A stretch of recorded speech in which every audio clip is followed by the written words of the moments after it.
Bakit mas malaki ang pondo ng flood control kesa sa agrikultura? Why is it that the budget for flood control is bigger than the budget of the Department of Agriculture or the agriculture sector as a whole? The fifth biggest allocation, not even a department, is flood control. And allocating a measly 31 billion for irrigation, for rice. Why?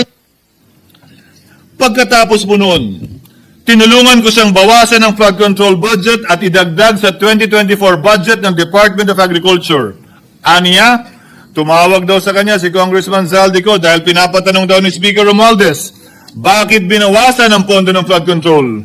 Ngunit wala nang nagawa si Congressman ko dahil sinabi niyang pasayan ng Pangulo. Nung termino ko rin po bilang Pangulo ng Senado, maraming beses po akong tinanong ni Pangulong Bongbong Marcos tungkol sa panukalang budget para sa 2025. Sinabi ko po sa kanya ang buo at tapat na katotohanan para malaman po niya ang tunay na larawan at sitwasyon ng pambansang budget para sa taong yon.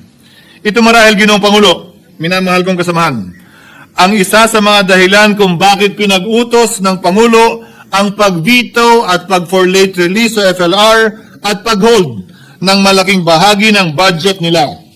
Marahil, isa rin ito sa mga dahilan kung bakit ninais ng Pangulo na matanggal si Congressman Zaldico bilang chairman ng House Committee on Appropriations dahil sa mga inilahad ko at marahil na-discover din ng Pangulo kaugnay sa 2025 budget.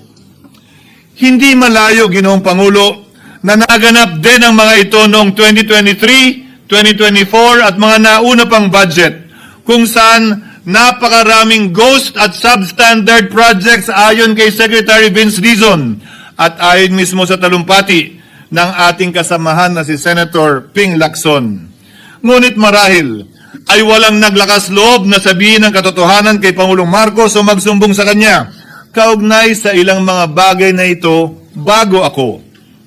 Nais ko din pong kumpirmahin ang sinabi ni Congressman Toby Chanco na ang pag-file ng impeachment complaint laban kay Vice President Sara Duterte ginamit na paraan ni Speaker Romualdez para mag-release ng pondo nila na naka-FLR or for late release bago mag-eleksyon.